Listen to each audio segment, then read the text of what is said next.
到这个有形嘛，新型。什么叫做新型呢？实际上就不得不提到我们在显示器上面做的一些更多、更有趣的变化。那这边就不得不提到，在飞利浦的 C 系列里面，我们提供了实际上也是全球独家的，我们叫做流光焕彩情境照明这样一个技术。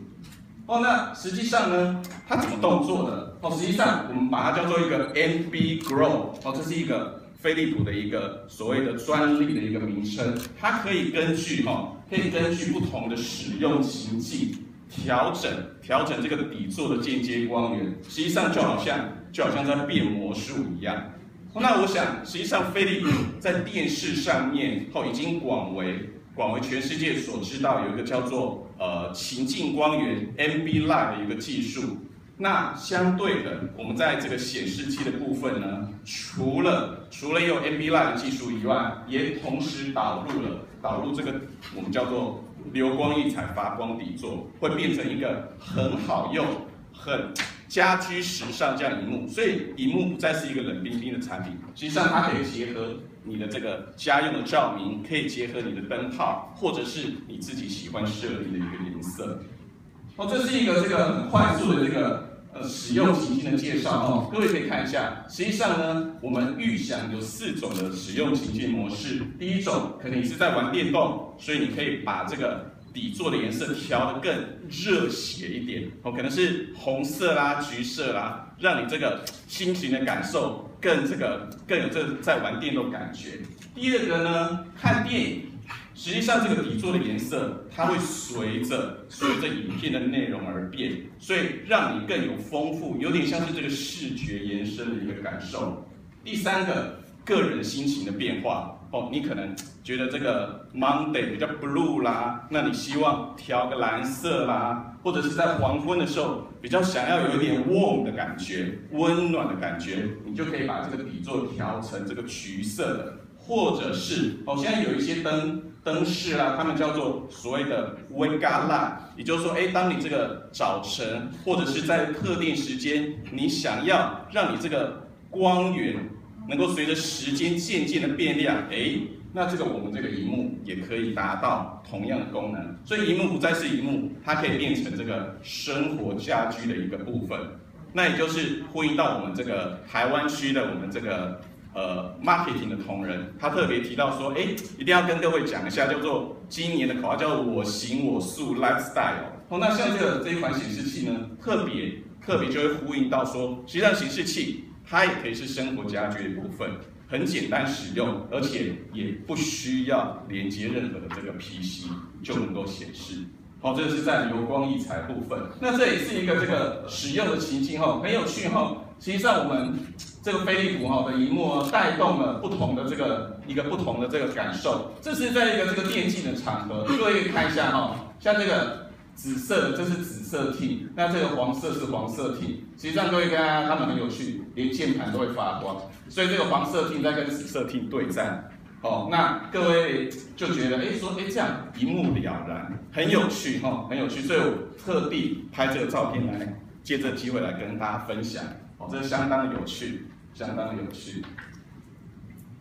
好，那除了这个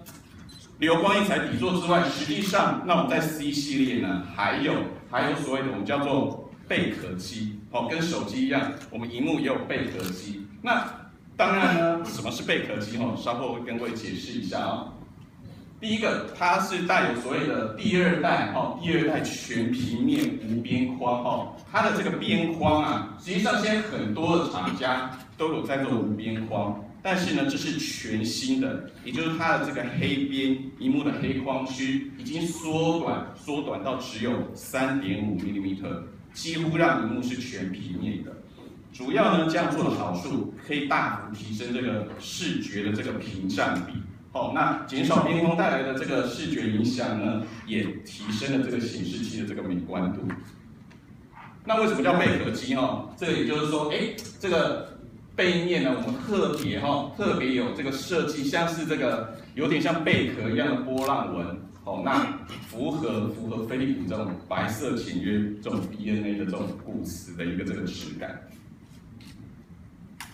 OK， 那这是我们全系列的产品，当然有流光溢彩底座，有所谓的这个我们贝壳机，也有魔音蓝牙哦。那我们可以趁这个机会呢，一并介绍给这个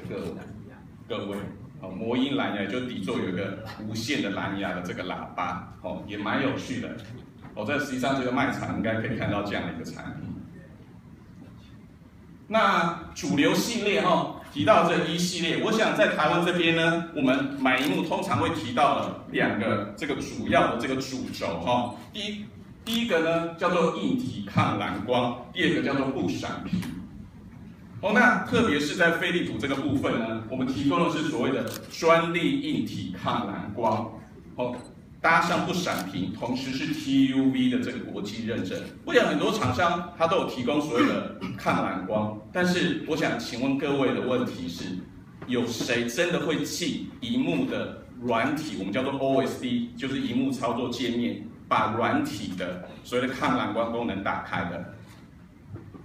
哦，没有人举手嘛，哈，那这就是飞利浦的好处。我们刚刚有提到飞利浦，我们的设计理念是什么？叫做为你设计，叫做易于这个体验。也就是我们的硬体抗蓝光呢，你买回去只要插上电，它本身就已经有硬体抗蓝光的功能，你不需要做任何的设定，你只要插上电，它就会把有害蓝光隔离，而不用进去萤幕里面做任何的设定。这是跟其他厂家最不一样的地方。那在这边也提供出给各位做一个这个参考。那快速的这个浏览一下，也就是说，我们有所谓的这个亮白的这个机器，那因为这个白色的外观是相当难处理的哈，所以萤幕呢，实际上你去看，有一些厂家，当然也包括一些大厂，它只要做白色机器，就代表它的工艺水平到达一定程度，特别是白色萤幕，任何一点小瑕疵，实际上是非常的容易会被看得到的。这是家乐福实景，当然这是一个很有趣的实验啊，各位可以看一下哪一台是飞利浦的萤幕，中间的，就中间的嘛，哈，所以你看一下这 A、B、C、D、F、G ASUS、BenQ， 没有人敢做白色萤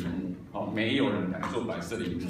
幕，这是这个前几天在家乐福拍的，只有飞利浦，当然还有另外一些很大的厂商，因为工艺水准够，才敢贩售这个白色的萤幕。